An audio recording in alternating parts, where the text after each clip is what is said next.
60대 후반의 김철수는 30년간 같은 자리에서 구멍가게를 운영해왔다.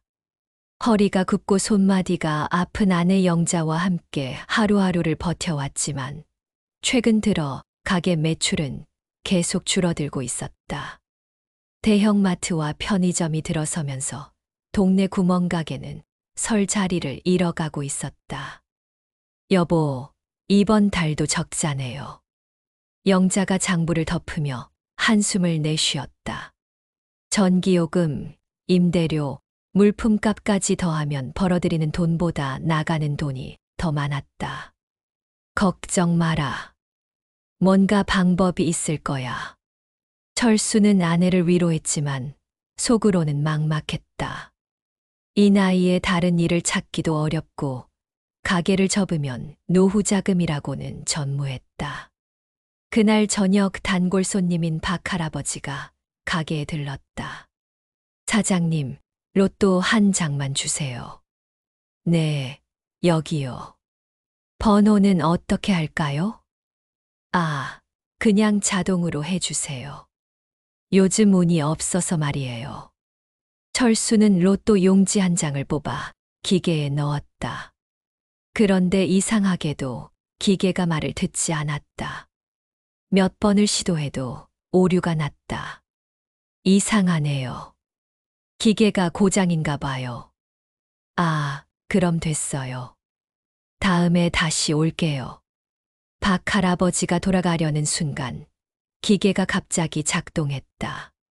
찍, 찍, 찍 하는 소리와 함께 로또 용지가 나왔다. 나왔네요. 가져가세요. 박 할아버지는 로또 용지를 받아들고는 잠시 망설이더니 말했다. 사장님, 혹시 사장님도 로또 하세요? 아니요, 그런 건 안 해요. 그래요? 그런데 이상해요. 이 번호가 제가 늘 선택하던 번호가 아니에요. 철수가 로또 용지를 들여다보니 정말 이상했다. 1, 7, 14, 23, 31, 42점.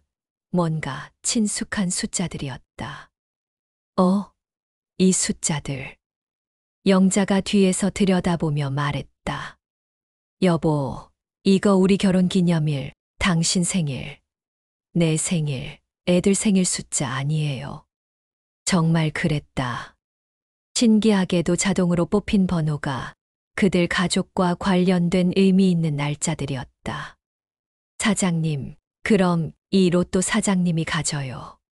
전 다른 번호로 다시 뽑을게요. 박 할아버지는 다시 로또를 뽑았지만 이번에는 전혀 다른 번호가 나왔다. 그날 밤 철수는 그 로또 용지를 계속 들여다보았다. 5,000원이라는 돈이 아까웠지만 뭔가 운명적인 느낌이 들었다. 여보, 이거 정말 샀어요? 응, 뭔가 이상한 기분이 들어서. 일주일이 지났다. 토요일 저녁 8시 로또 추첨 방송이 시작됐다. 철수와 영자는 평소와 다름없이 가게 정리를 하고 있었다. 그런데 옆집 할머니가 급하게 뛰어왔다. 철수야, 영자야, 큰일 났어. 무슨 일이세요? 로또 번호. 당신 내가 산 번호가 1등에 당첨됐어. 그 순간 철수와 영자의 시간이 멈췄다. 손에 들고 있던 로또 용지를 떨리는 손으로 확인했다. 1, 7, 14, 23, 31, 42점. TV 화면에 나오는 번호와 정확히 일치했다. 이게 정말인가? 영자는 주저앉으며 눈물을 흘렸다. 30년 동안 이렇게 힘들게 살아왔는데 갑자기 찾아온 기적 같은 일이었다. 그 순간 가게 문이 열리며 박 할아버지가 들어왔다. 사장님, 혹시 로또 확인해 보셨어요? 제가 사려던 그 번호 말이에요. 철수는 할아버지를 바라봤다. 만약 그날 기계가 고장 나지 않았다면 이 당첨 번호는 박 할아버지의 몫이었을 것이다. 할아버지, 사실은, 알고 있어요. 당첨되셨죠? 박 할아버지는 의외로 담담했다. 할아버지, 죄송해요. 원래는 할아버지 것이었는데. 아니에요. 이게 다 운명이에요. 사장님 부부가 얼마나 힘들게 사시는지 동네 사람들이 다 알아요. 하늘이 도운 거예요. 박 할아버지의 말에 철수와 영자는 더욱 눈물이 났다. 당첨금은 45억 원이었다. 세금을 떼고 나면 30억 정도. 평생 벌어도 모을 수 없는 거대한 돈이었다. 하지만 철수의 마음은 복잡했다. 이 돈이 정말 자신들의 것이 맞는가? 박 할아버지에게 나누어 줘야 하는 것 아닌가? 여보, 우리 어떻게 하지? 모르겠어요. 이렇게 큰 돈을 갑자기 받으니까 뭔가 무서워요. 그날 밤 부부는 잠을 이루지 못했다. 기쁨보다는 걱정이 앞섰다. 이런 큰 돈을 제대로 관리할 수 있을까? 사람들이 알게 되면 어떻게 될까?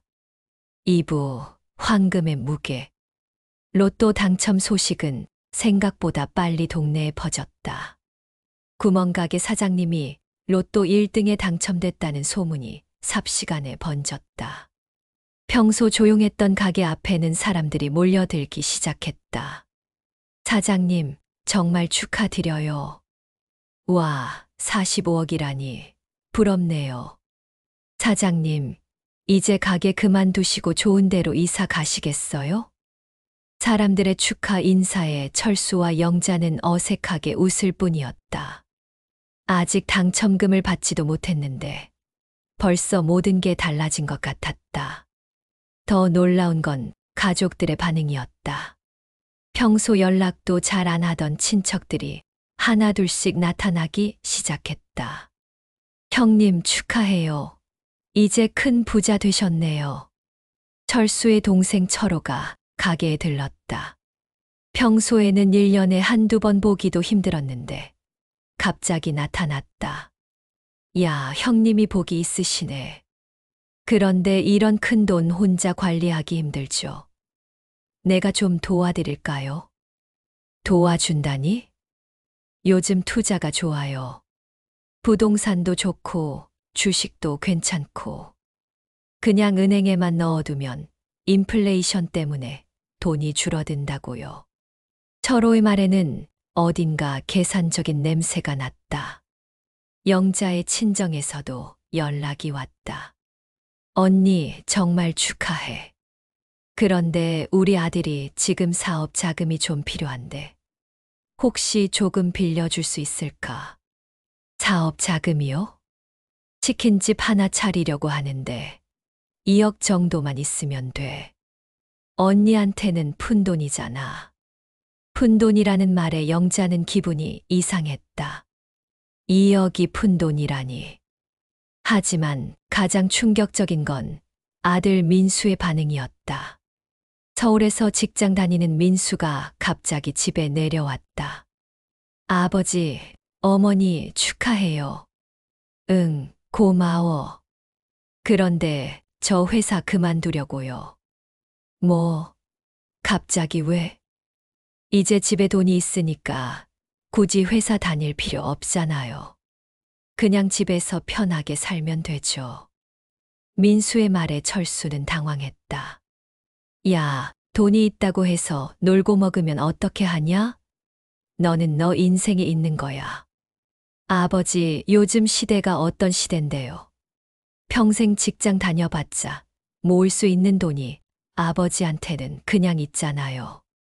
그냥 적당히 살면 되죠. 아들의 변한 태도에 철수는 마음이 무거웠다. 돈이 사람을 이렇게 변하게 만드는구나. 며칠 후 로또 복권 사무소에서 연락이 왔다. 당첨금 수령 절차를 안내하겠다는 것이었다. 서울 본사까지 가서 복잡한 절차를 거쳐야 했다. 신분증 확인, 세금 계산, 계좌 개설 등 생각보다 까다로운 일들이 많았다. 축하드립니다. 세금을 제외하고 31억 2천만 원이 지급됩니다. 담당자의 말에 철수는 현실감이 없었다. 31억이라는 숫자가 얼마나 큰 돈인지 실감이 나지 않았다. 집으로 돌아오는 길, 영자가 말했다. 여보, 이 돈 어떻게 해야 할까요? 모르겠어. 너무 큰 돈이라 무서워. 사람들이 자꾸 돈 빌려달라고 하고 투자하자고 하고 머리가 아파요. 그날 밤 철수는 박할아버지 집을 찾았다. 할아버지, 상의할 게 있어서요. 무슨 일인가? 이 돈, 정말 제가 가져도 되는 건가요? 박할아버지는 차를 한 잔 우려주며 말했다. 자네, 돈이 무서운가? 네, 솔직히 무서워요. 이런 큰 돈을 어떻게 관리해야 할지도 모르겠고, 사람들이 다 달라진 것 같아요. 그럴 수밖에 없지. 돈은 사람을 시험하는 것이니까. 시험이요. 그래. 돈이 생기면 그 사람의 진짜 모습이 나와. 욕심이 많은 사람은 더 욕심을 부리고, 착한 사람은 더 착해지고. 박할아버지의 말에 철수는 생각에 잠겼다. 할아버지, 그럼 저는 어떻게 해야 할까요? 자네 마음 가는 대로 해. 하지만 한 가지만 기억해. 돈은 목적이 아니라 수단이야. 뭔가를 하기 위한 도구지, 돈 자체가 목적이 되면 안 돼. 그날 밤, 철수는 오랫동안 잠을 이루지 못했다. 돈이 가져다 준 것은 기쁨이 아니라 고민이었다. 3부 욕심의 시작. 한 달이 지나자 철수 가족의 일상은 완전히 바뀌었다. 구멍가게는 여전히 운영하고 있었지만 손님들의 시선이 달랐다. 예전에는 그냥 동네 아저씨, 아줌마였는데 이제는 로또 당첨자였다. 사장님, 이제 가게 안 하시고 쉬셔도 되는 거 아니에요? 맞아요. 31억이면 평생 놀고 먹어도 되는 돈이잖아요. 사람들의 말에 철수는 애매하게 웃을 뿐이었다. 사실 가게를 계속할 이유는 없었다. 하지만 30년을 해온 일을 갑자기 그만두기가 쉽지 않았다. 더 큰 문제는 가족들이었다. 아들 민수는 정말로 회사를 그만뒀다. 그리고 매일 집에서 빈둥거리며 게임만 했다. 민수야, 이러면 안 되지. 돈이 있어도 일은 해야 해. 아버지, 지금이 몇 년도인데요. 요즘은 직장 다니는 게 손해예요. 투자하면 훨씬 더 많이 벌 수 있어요. 투자, 너가 뭘 안다고. 유튜브 보면 다 나와요. 코인, 주식, 부동산. 아버지 그 돈으로 투자만 제대로 하면 100억도 만들 수 있어요. 민수는 매일 투자 관련 영상만 보며 이론만 늘어놓았다. 실제로 해본 건 없으면서 말이다. 동생 철호도 자주 찾아왔다. 형님, 요즘 강남 아파트 시세가 계속 오르고 있어요. 지금 사두면 1년 후에 몇십억은 더 벌 수 있어요. 그래. 네, 제가 부동산 쪽에 아는 사람이 있는데 정말 좋은 물건 하나 나왔어요. 20억 정도면 사는데 1년 후에 30억은 될 거예요. 철호는 매번 투자 이야기만 가져왔다. 그런데 이상한 건 자기 돈으로는 하지 않고 항상 철수의 돈으로 하자고 했다. 형님이 투자하시면 제가 관리해 드릴게요. 수익이 나면 반반 나눠 가져요. 반반. 네, 형님은 돈만 대시고 저는 발품 팔고 관리하고. 공평하죠. 영자의 친정에서도 계속 연락이 왔다. 언니, 우리 아들 치킨집 얘기는 어떻게 됐어? 아직 생각 중이야. 언니, 2억 정도는 언니한테 정말 작은 돈이잖아. 우리가 언제 언니한테 돈 빌린 적 있어? 영자는 괴로웠다.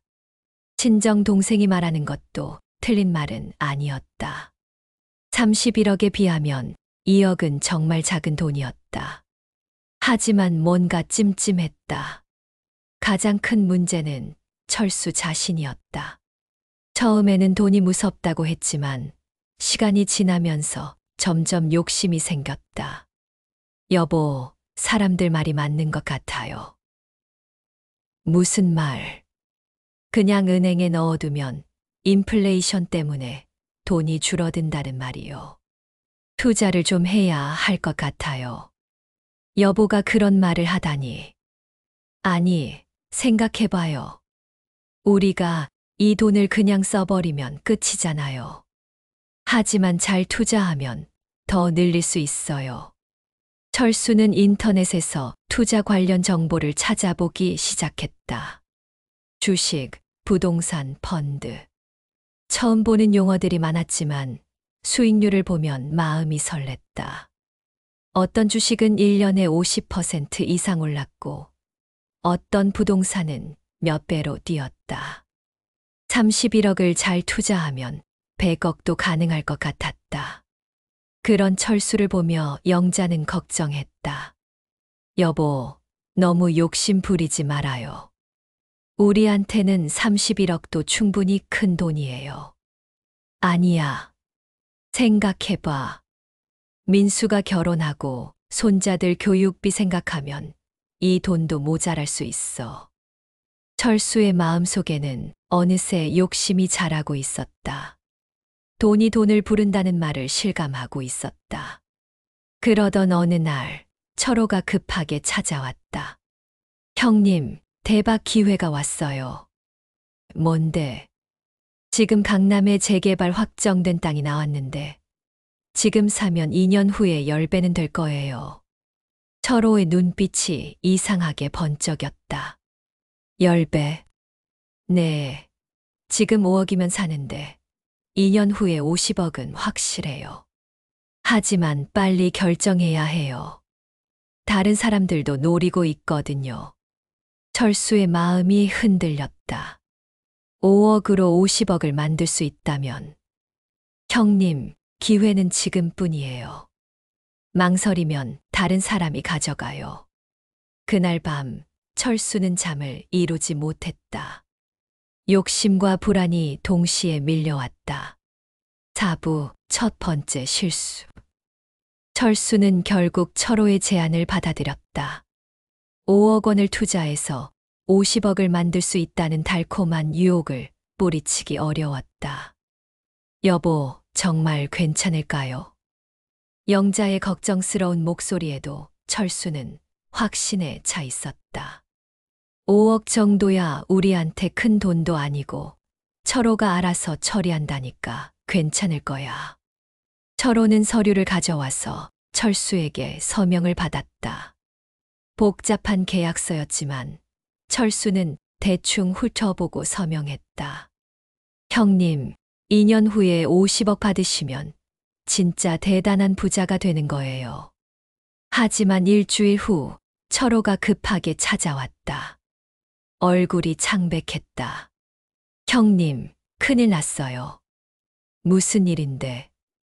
그 땅. 재개발이 무산됐어요. 시청에서 갑자기 재개발 계획을 철회한다고 발표했어요. 환경 문제 때문에. 철수는 머리가 하얘졌다. 그럼 우리 돈은? 그게. 철호는 말을 제대로 하지 못했다. 땅값이 원래 가격의 절반으로 떨어졌어요. 지금 팔면 2억 5천만 원 정도밖에 안 나와요. 5억이 2억 5천만 원이 됐다. 하루아침에 2억 5천만 원이 날아간 것이다. 이럴 수가. 철수는 주저앉았다. 영자는 말없이 눈물만 흘렸다. 형님, 죄송해요. 제가 잘못 알아봤어요. 철호의 사과는 의미가 없었다. 이미 돈은 날아갔다. 더 황당한 건 철호의 다음 말이었다. 형님, 그런데 지금 팔면 안 돼요. 좀 더 기다리면 가격이 다시 오를 수도 있어요. 뭐라고? 재개발은 무산됐지만 다른 개발 계획이 있을 수도 있거든요. 섣불리 팔면 나중에 후회할 수도 있어요. 철수는 어이가 없었다. 이미 반토막 난 투자에서 철호는 또 다른 희망을 얘기하고 있었다. 형님 결정에 따르겠지만 저는 좀 더 지켜보는 게 좋을 것 같아요. 그날 밤 철수와 영자는 심각하게 이야기했다. 여보, 이제 어떻게 해요? 모르겠어. 너무 성급했나 봐. 그 땅 팔까요? 철호 말이 맞을 수도 있어. 조금 더 기다려보자. 하지만 기다린다고 해서 상황이 나아지지는 않았다. 오히려 땅값은 계속 떨어졌다. 재개발이 무산되면서 그 지역 전체의 부동산 가격이 폭락한 것이다. 한 달 후 땅값은 2억까지 떨어졌다. 5억이 2억이 된 것이다. 이때 아들 민수가 나섰다. 아버지, 그 땅 빨리 팔아요. 왜? 계속 떨어질 거예요. 손해를 더 보기 전에 정리해야죠. 하지만 철호가 삼촌 말 믿으면 안 돼요. 삼촌은 자기 돈 한 푼도 안 넣고 아버지 돈으로만 투자한 거잖아요. 삼촌한테는 손해가 없으니까 계속 기다리자고 하는 거예요. 민수의 말이 맞았다. 철호는 자신의 돈이 아니니까 쉽게 말하는 것이었다. 결국 철수는 2억의 땅을 팔았다. 5억이 2억이 됐다. 3억 원의 손실이었다. 이 소식을 들은 동네 사람들의 반응은 차가웠다. 아이고, 그러게 왜 욕심을 부려요. 31억이면 평생 쓸 돈인데 굳이 투자까지 하실 필요가 있었나요? 로또로 번 돈이라고 쉽게 생각하신 거 아니에요. 사람들의 시선이 따가웠다. 처음 당첨됐을 때는 부러워했지만 이제는 욕심 부린 사람으로 보고 있었다. 가장 힘든 건 가족들의 반응이었다. 아버지, 왜 그런 결정을 혼자 하셨어요? 민수가 따지듯 말했다. 나도 실수했어. 실수로 3억이 날아갔어요. 제가 회사 10년 다녀도 못 버는 돈이에요. 아들의 질책에 철수는 할 말이 없었다. 영자도 마찬가지였다. 여보, 앞으로는 이런 일 없도록 해요. 우리한테는 남은 돈도 충분히 소중해요. 철수는 깊이 반성했다. 욕심이 얼마나 무서운 것인지 깨달았다. 하지만 손실에 대한 아쉬움은 쉽게 사라지지 않았다. 3억을 다시 벌 수 있는 방법은 없을까? 이런 생각이 자꾸 들었다. 오부, 가족의 균열. 3억 원 손실 사건 이후 철수 가족은 돈에 대해 민감해졌다. 예전에는 돈 걱정 없이 살 수 있다고 생각했지만 이제는 하나하나 계산하게 됐다. 여보, 우리 이제 돈 관리 제대로 해야겠어요. 영자가 가계부를 펼치며 말했다. 31억에서 3억을 잃고 이런저런 용도로 쓴 돈까지 합치면 이제 26억 정도가 남았다. 26억도 충분히 큰 돈이야. 하지만 아무 생각 없이 쓰면 금방 떨어져요. 앞으로는 예산을 정해서 써야겠어요.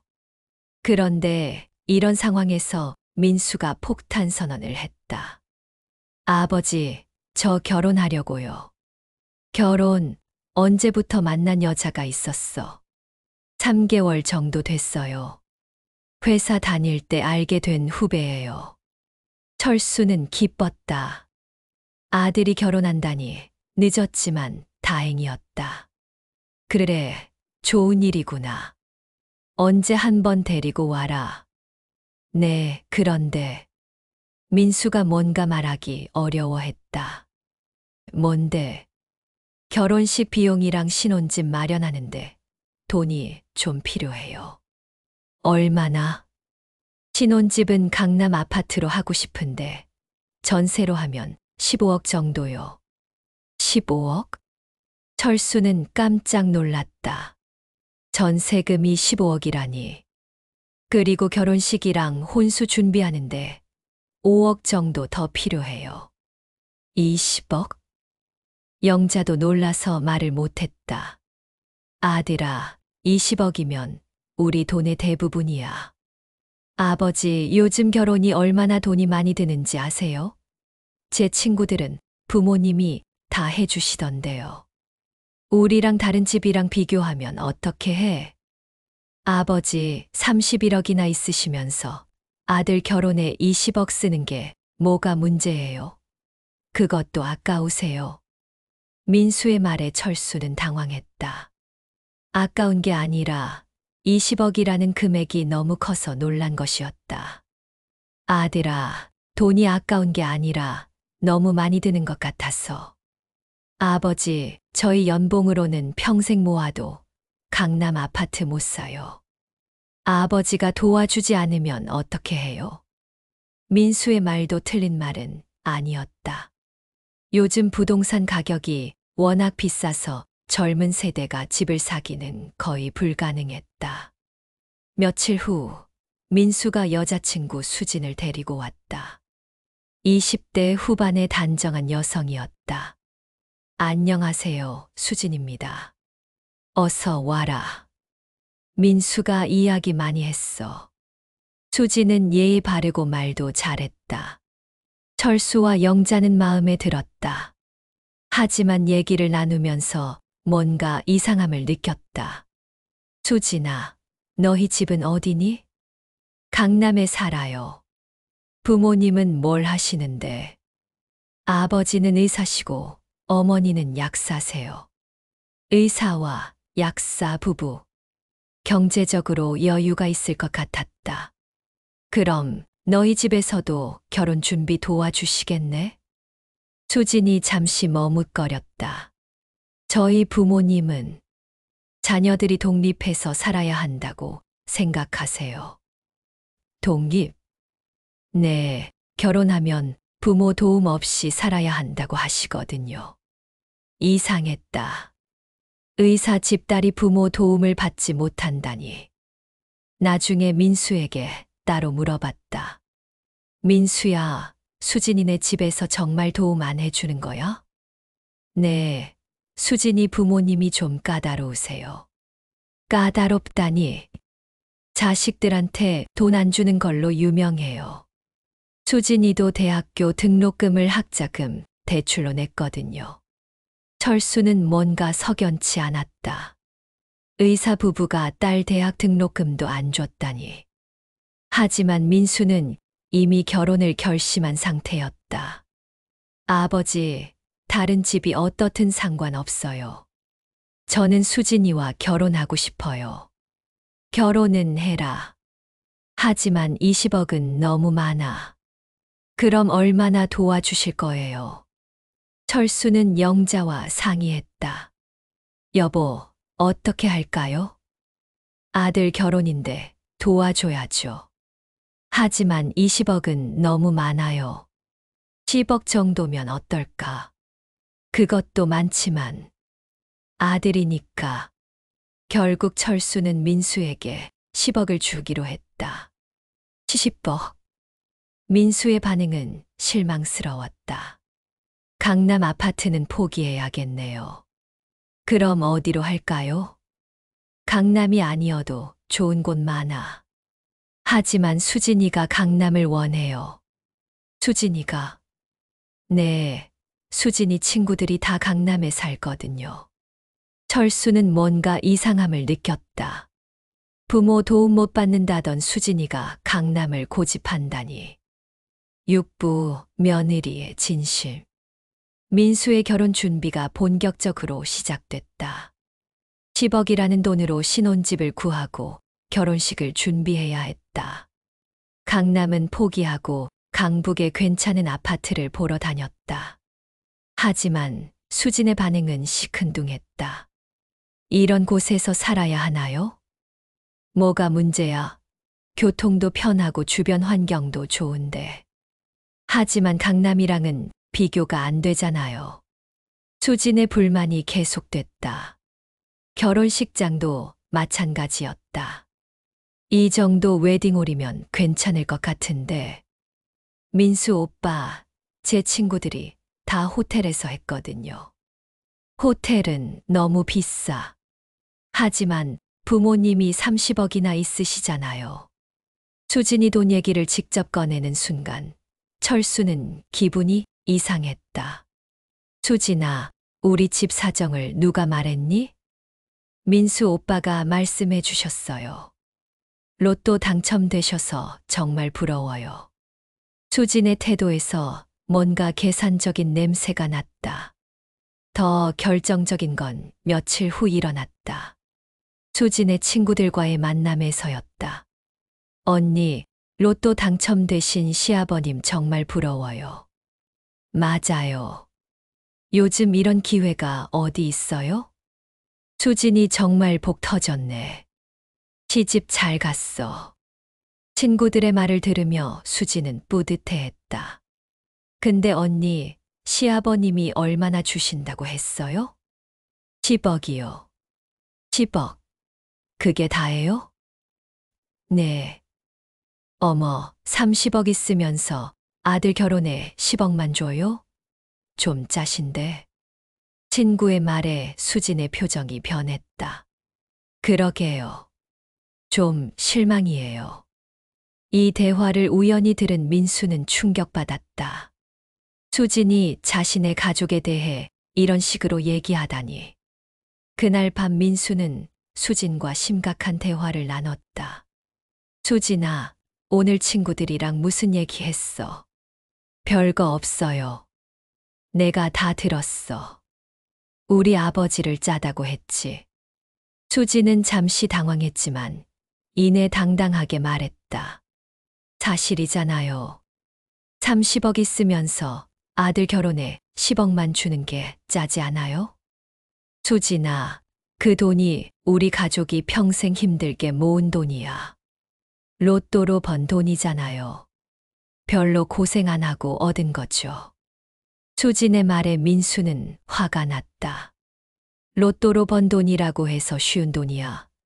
우리 부모님이 30년 동안 얼마나 힘들게 사셨는데.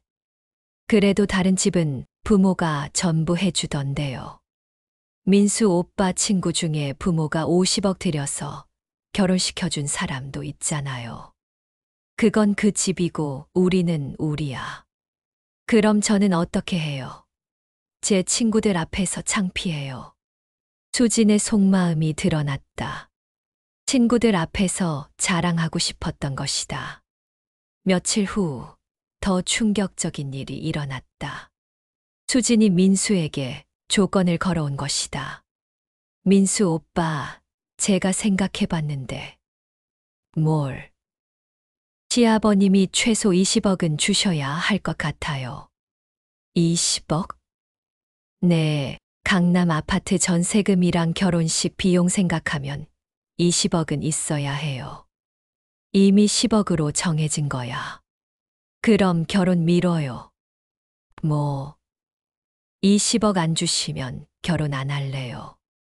수진의 말에 민수는 말을 잃었다. 그날 밤 민수는 부모님께 모든 상황을 털어놓았다. 아버지, 어머니, 죄송해요. 뭐가?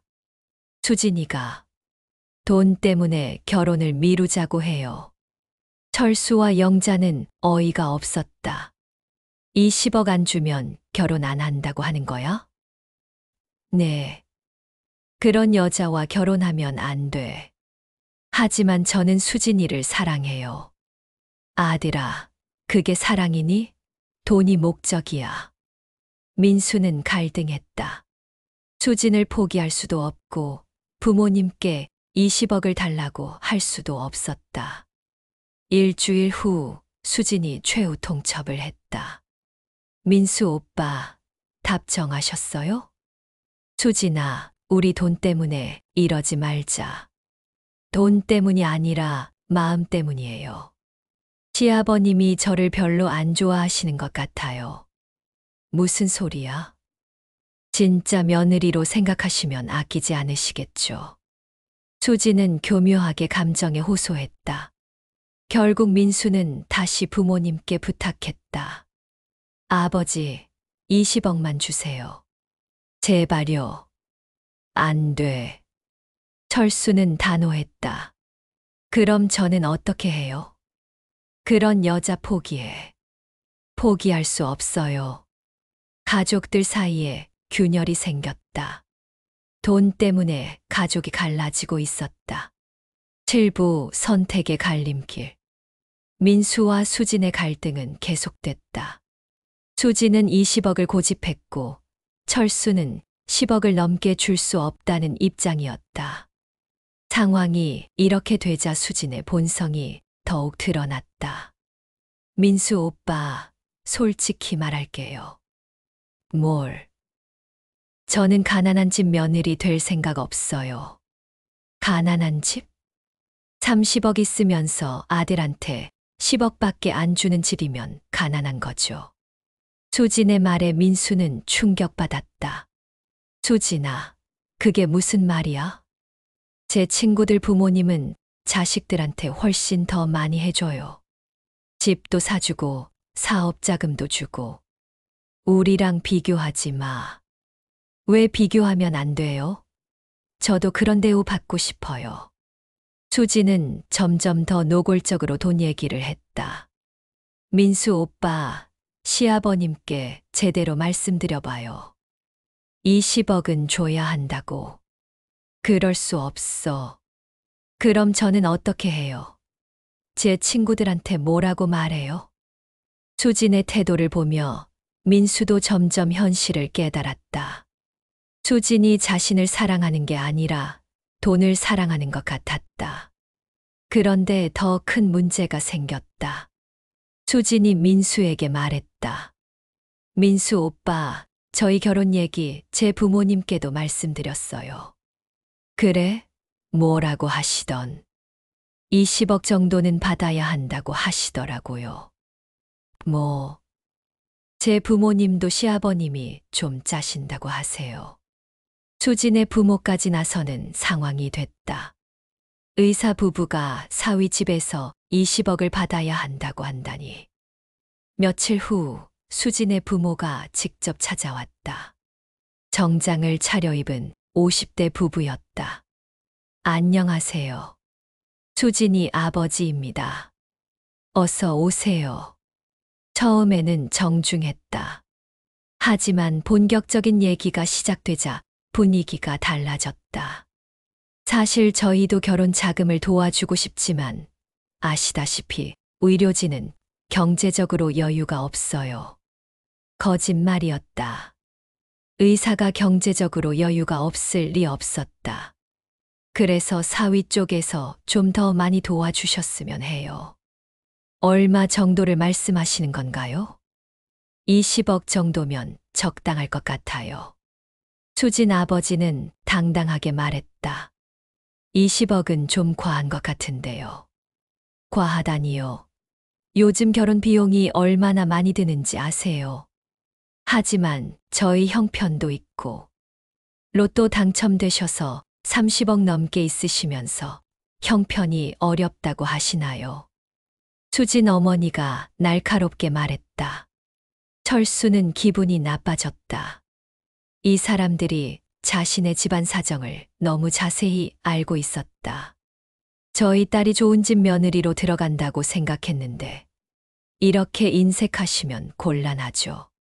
인색하다니. 20억도 아까워하시면 우리 딸 행복하게 살 수 있을까요? 수진 부모의 태도는 거의 협박에 가까웠다. 그날 밤 철수 가족은 심각한 회의를 했다. 여보, 이 결혼 안 되겠어요. 영자가 단호하게 말했다. 저 사람들이 완전히 우리를 호구로 보고 있어요. 맞아. 저런 사람들과는 인연을 맺으면 안 돼. 하지만 민수는 포기할 수 없었다. 아버지, 어머니, 한 번만 생각해 주세요. 안 돼. 저런 사람들이면 결혼 후에도 계속 돈을 요구할 거야. 수진이는 좋은 사람이에요. 좋은 사람이 돈 때문에 결혼을 포기하겠다고 해. 민수는 할 말이 없었다. 일주일 후 수진이 최후의 카드를 꺼냈다. 민수 오빠, 저 다른 사람 만나고 있어요. 뭐, 시아버님이 20억 안 주신다면 저는 다른 선택을 해야죠. 다른 사람이 누군데? 아버지 병원에 다니는 분이에요.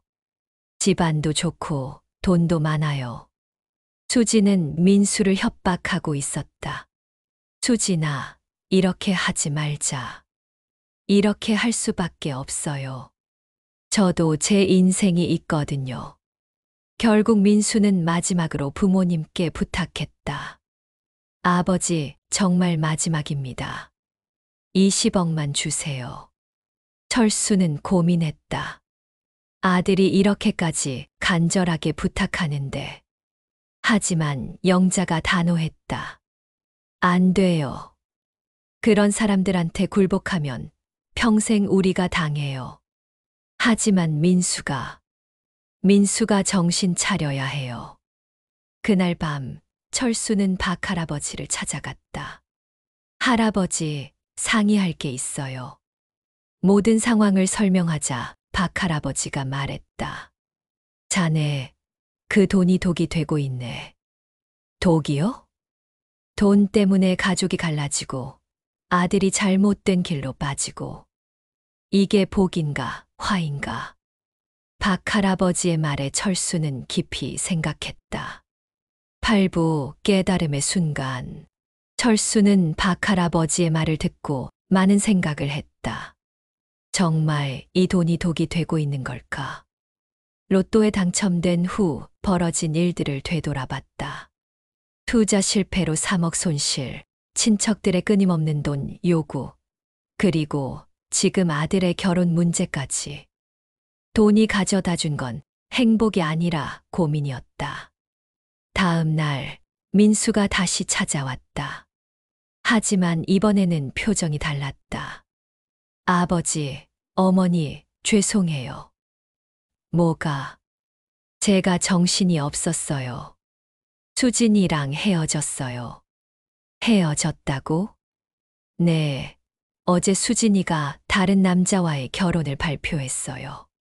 철수와 영자는 놀랐다. 그렇게 빨리? 사실 저를 만나면서도 다른 남자를 만나고 있었어요. 그 남자 집에서 30억을 준다고 하더라고요. 민수의 목소리에는 씁쓸함이 묻어 있었다. 아들아, 아버지, 제가 너무 어리석었어요. 돈만 보는 여자였는데 사랑이라고 착각했어요. 이제 알았으면 됐어. 수진이가 마지막에 한 말이. 당신 아버지가 좀 더 많이 줬으면 당신과 결혼했을 텐데라고 하더라고요. 민수는 뒤늦게 수진의 본성을 깨달았다. 아버지, 정말 죄송해요.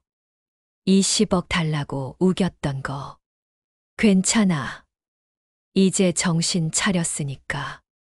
그날 밤 철수는 돈에 대해 진지하게 생각해봤다. 이 돈을 어떻게 써야 할까?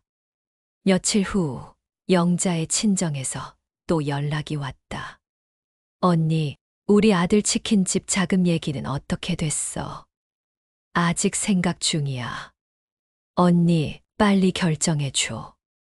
좋은 자리가 나왔는데 놓치면 안 돼. 영자는 이제 지겨워졌다. 돈이 생긴 후 친척들이 모두 이런 식이었다. 미안해. 못 빌려줄 것 같아. 뭐? 왜? 우리도 돈 관리를 제대로 해야 할 것 같아서. 언니 고작 2억 때문에 그래? 언니한테는 푼돈이잖아. 푼돈이 아니야. 우리한테는 소중한 돈이야. 언니, 너무하네. 가족인데 이럴 거야? 친정 동생의 말에 영자는 화가 났다. 가족이니까 더 조심해야지. 돈 때문에 가족 관계가 나빠지는 걸 원해. 결국 영자는 친정 동생의 요청을 거절했다. 철호도 마찬가지였다. 부동산 투자 실패 후에도 계속 다른 투자 얘기를 가져왔다. 형님, 이번에는 정말 확실한 거예요. 암호화폐 투자인데. 안 해. 형님, 기회를 놓치시면 후회해요. 후회는 투자 실패했을 때 하는 거야. 철수는 더 이상 철호의 말을 듣지 않았다. 하지만 가장 중요한 건 자신들의 마음가짐이었다. 철수와 영자는 돈에 대한 생각을 바꾸기로 했다. 여보, 우리 이 돈으로 뭘 할까요? 모르겠어. 투자는 무서우니까 그냥 은행에 넣어둘까. 그것만으로는 아쉬워요. 뭔가 의미 있는 일에 써보면 어떨까요? 의미 있는 일? 우리 동네에 도움이 되는 일이라든지. 철수는 영자의 말에 공감했다. 돈을 늘리는 것보다 좋은 일에 쓰는 게 더 의미 있을 것 같았다. 그때 박 할아버지가 가게에 들렀다. 사장님, 요즘 어떠세요? 할아버지, 많이 생각하게 돼요. 뭐요? 이 돈을 어떻게 써야 할지. 박 할아버지는 차 한 잔을 시켜놓고 천천히 말했다. 자네, 이 동네에서 30년 살았지? 네. 그럼 이 동네가 어떤 곳인지 잘 알고 있겠네. 네. 이 동네에 뭐가 부족한지도 알고? 철수는 생각해 봤다. 이 동네는 오래된 주택가였다. 젊은 사람들은 다 떠나고 노인들만 남았다. 빈집도 많고 상권도 죽어가고 있었다. 할아버지, 이 동네는 점점 죽어가고 있어요. 맞아. 그럼 뭔가 생기를 불어넣을 수 있는 일을 생각해 보면 어떨까? 박 할아버지의 말에 철수는 뭔가 떠올랐다. 그날 밤, 철수는 영자와 진지하게 이야기했다. 여보, 우리 이 동네를 위해 뭔가 해보면 어떨까? 어떤 거려? 커뮤니티 센터 같은 걸 만들어 보면 어떨까? 노인분들이 모여서 이야기할 수 있는 공간이라든지. 그거 좋은 생각이에요. 투자해서 돈 벌 생각만 했는데 이런 식으로 쓰는 것도 의미 있을 것 같아. 부부는 새로운 계획을 세우기 시작했다. 구부 진정한 가치. 철수와 영자는 동네를 위한 커뮤니티 센터 계획을 구체화하기 시작했다. 하지만 혼자서는 어려워서 동네 사람들과 의논했다. 사장님, 정말 그런 걸 만들어 주실 거예요? 옆집 할머니가 놀라며 물었다. 네, 우리 동네가 좀 더 활기차졌으면 해서요. 어머, 고마워라. 요즘 갈 데가 없어서 집에만 있었는데. 동네 노인분들의 반응은 뜨거웠다. 30년 동안 이웃으로 살았던 사람들이었다. 철수는 빈 건물 하나를 임대해서 커뮤니티 센터로 꾸미기로 했다. 비용은 5억 정도 들 예상이었다. 5억이면 큰 돈인데 괜찮을까요? 영자가 걱정했다. 괜찮아. 투자 실패로 3억 날렸는데 이건 의미 있는 일이야. 철수는 확신했다. 공사가 시작되자 동네 분위기가 달라졌다. 오랫동안 침체되어 있던 동네의 활기가 돌기 시작했다. 사장님, 정말 고마워요. 이런 일 해주시는 분이 어디 있어요? 동네 사람들의 진심 어린 감사 인사에 철수는 보람을 느꼈다. 하지만 모든 사람이 좋아하는 건 아니었다. 철호가 찾아와서 반대했다. 형님, 5억이나 들여서 그런 거 만들어서 뭐 해요? 동네를 위해서. 동네 위해서 5억을 써요. 그럴 시간에 투자나 제대로 하세요. 투자는 안 해. 형님, 돈을 너무 쉽게 생각하시는 거 아니에요. 철호는 이해할 수 없다는 표정이었다. 영자의 친정에서도 비슷한 반응이었다. 언니, 5억 들여서 그런 거 만들어서 뭐해? 차라리 우리한테 빌려줘. 의미 있는 일이야. 의미는 무슨? 돈 버는 게 의미 있는 거지. 친척들은 철수의 결정을 이해하지 못했다. 하지만 정작 중요한 건 가족의 반응이었다. 민수는 아버지의 결정을 지지했다. 아버지, 좋은 일이에요. 저도 도와드릴게요. 고마워. 수진이 일로 정신이 없었는데 이제 뭐가 진짜 중요한지 알겠어요. 민수는 수진과의 일 이후 많이 변했다. 다시 회사에 취직했고 돈보다는 사람이 중요하다는 걸 깨달았다. 몇 달 후 커뮤니티 센터가 완성됐다. 희망센터라는 이름을 붙였다. 개관식 날 동네 사람들이 모두 모였다. 50명 넘는 노인분들이 찾아왔다. 사장님, 정말 감사합니다. 이제 매일 여기 와서 이야기할 수 있겠네요. 바둑도 두고 차도 마시고. 노인분들의 기쁜 모습을 보며 철수는 가슴이 뭉클했다. 박할아버지가 다가와서 말했다. 자네, 이제 진짜 부자가 됐네. 진짜 부자요? 돈 많은 부자가 아니라 마음이 부자 말이야. 박할아버지의 말에 철수는 깊이 공감했다. 희망센터는 동네의 새로운 명소가 됐다. 매일 30에 40명의 노인분들이 찾아와서 시간을 보냈다. 바둑, 장기, 화투는 물론이고 건강 강좌, 요리 교실도 열렸다.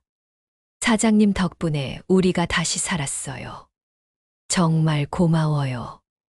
노인분들의 진심 어린 감사에 철수는 매일 보람을 느꼈다. 하지만 더 놀라운 변화는 동네 전체에 일어났다. 희망센터를 중심으로 상권이 다시 살아나기 시작했다. 카페, 식당, 작은 가게들이 하나둘씩 생겼다. 사장님, 이 동네가 완전히 달라졌어요. 맞아요. 예전에는 썰렁했는데 이제는 활기가 넘쳐요. 젊은 사람들도 다시 이사 오기 시작했다. 임대료가 저렴하면서도 커뮤니티가 잘 되어 있는 동네라고 소문이 난 것이다. 1년 후, 이 동네는 성공적인 도시재생 사례로 신문에 나기도 했다. 기자가 인터뷰를 요청했다. 사장님, 왜 이런 일을 하게 되신 건가요? 특별한 이유는 없어요. 그냥 이웃들과 함께 살고 싶었어요. 5억이라는 큰 돈을 들이셨는데 돈을 벌기 위해 쓴 게 아니라 사람들을 위해 쓴 거예요. 기사가 나간 후 전국에서 견학을 오는 사람들이 생겼다. 지방자치단체 공무원들, 사회복지사들, 심지어 외국인들도 왔다. 어떻게 이런 일을 할 생각을 하셨나요? 특별한 건 없어요. 그냥 이웃을 생각하는 마음뿐이에요. 철수의 답변은 항상 같았다. 10부 황금의 진정한 무게. 3년이 지났다. 철수의 삶은 완전히 바뀌었다. 로또 당첨금 31억 중에서 투자 실패로 3억, 희망센터 건립에 5억 생활비와 기타 용도로 5억을 쓰고 18억이 남았다. 하지만 철수에게는 18억보다 더 소중한 것들이 생겼다. 매일 아침 희망센터에 가면 노인분들이 반갑게 맞아줬다. 사장님, 어서 오세요. 오늘은 뭐 하실 거예요? 철수는 이제 희망센터의 관리자가 되어 있었다. 돈을 받지는 않았지만 매일 센터를 관리하고 프로그램을 기획했다. 동네도 완전히 바뀌었다. 3년 전에는 죽어가던 동네였는데 이제는 젊은 사람들이 살고 싶어 하는 동네가 됐다. 사장님, 이 동네 집값이 많이 올랐대요. 그래요? 네, 희망센터 덕분에 유명해져서 집값이 30% 정도 올랐어요. 집값이 오른 건 예상치 못한 부수 효과였다. 하지만 철수에게는 중요하지 않았다. 더 중요한 건 가족 관계가 회복된 것이었다. 민수는 좋은 여자를 만나서 재작년에 결혼했다. 이번에는 돈과 상관없이 진짜 사랑하는 사람이었다. 아버지, 정말 감사해요. 뭐가? 수진이 일대 막아주신 거요. 만약 그때 20억 주셨으면 제가 망했을 거예요. 민수의 아내 지영이는 초등학교 교사였다. 돈은 많지 않지만 마음이 따뜻한 사람이었다. 아버지, 어머니, 희망센터 일 정말 자랑스러워요. 고마워. 제 학교 아이들한테도 이야기해 줬어요. 할아버지가 얼마나 좋은 일을 하시는지. 손자도 생겼다. 민수의 아들 성민이. 이제 2살이 된 성민이는 철수의 새로운 기쁨이었다. 할아버지. 성민이가 뛰어와서 안기는 순간 철수는 세상에서 가장 행복한 사람이 됐다. 친척들과의 관계도 정리됐다. 철호는 여전히 투자 얘기를 가져왔지만 철수는 단호하게 거절했다. 형님, 정말 아까워요. 그 돈으로 투자하면 몇 배는 더 벌 수 있는데. 상관없어. 나는 지금이 좋아. 그래도. 철호야, 돈이 전부가 아니야. 철호는 이해하지 못했지만 철수는 더 이상 설명하지 않았다. 영자의 친정과도 거리를 두게 됐다. 돈 빌려달라는 요청을 거절한 후 연락이 뜸해졌다. 언니, 너무하네. 가족인데 그럴 거야? 미안해. 하지만 이게 맞는 것 같아. 영자도 단호했다. 가장 큰 변화는 철수와 영자의 마음가짐이었다. 돈에 대한 생각이 완전히 바뀌었다. 여보, 요즘 정말 행복해요. 나도 그래. 돈이 많을 때보다 지금이 더 행복한 것 같아요. 맞아. 그때는 돈 때문에 걱정만 했는데 지금은 매일이 즐거워. 철수는 이제 구멍가게도 접고 희망센터 일에만 집중했다. 돈을 벌기 위한 일이 아니라 보람을 위한 일이었다. 그런 철수를 보며 박 할아버지가 말했다. 자네, 이제 정말 성공했네. 성공이요? 그래. 돈의 진정한 가치를 아는 것. 그게 진짜 성공이야. 할아버지 말씀이 맞아요. 돈은 수단이지 목적이 아니라는 거 이제 알겠어요. 그래. 돈으로 행복을 살 수는 없지만 행복을 위해 돈을 쓸 수는 있어. 박 할아버지의 말에 철수는 깊이 공감했다. 어느 날 희망센터에서 특별한 행사가 열렸다. 센터 3주년 기념행사였다. 동네 사람들이 모두 모였다. 노인분들뿐만 아니라 젊은 부부들, 아이들까지 100명 넘게 왔다. 사장님, 정말 감사합니다. 사장님 덕분에 우리 동네가 살았어요. 이런 분이 계셔서 우리가 행복해요. 사람들의 진심 어린 감사에 철수는 눈시울이 붉어졌다. 행사가 끝나고 집으로 돌아가는 길, 영자가 말했다. 여보, 우리 정말 부자가 됐네요. 부자.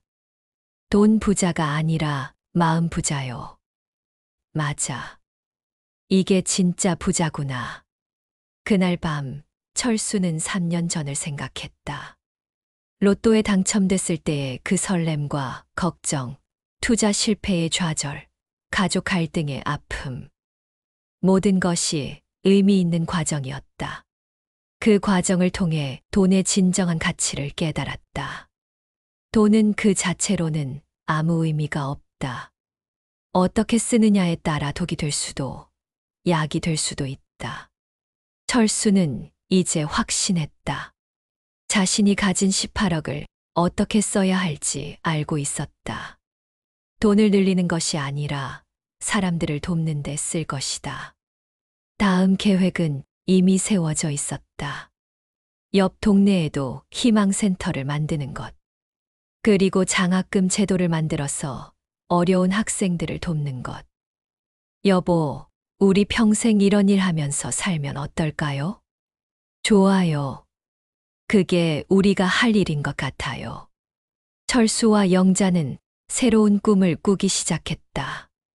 돈을 벌기 위한 꿈이 아니라 사람들을 행복하게 만들기 위한 꿈이었다. 그날 밤 철수는 로또 용지를 다시 꺼내봤다. 3년 전 그 운명의 숫자들 1, 74, 23, 31, 42점. 이 숫자들이 가져다 준 것은 단순한 돈이 아니었다. 삶의 진정한 가치를 깨닫게 해준 선물이었다. 감사합니다. 철수는 조용히 중얼거렸다. 하늘에, 운명에, 그리고 이 모든 경험을 주신 분께 감사했다. 황금의 무게는 그램으로 측정할 수 있지만 돈의 진정한 가치는 마음으로만 느낄 수 있다. 철수는 이제 그 무게를 정확히 알고 있었다. 가장 가벼우면서도 가장 무거운 것. 그것이 바로 돈의 진정한 무게였다.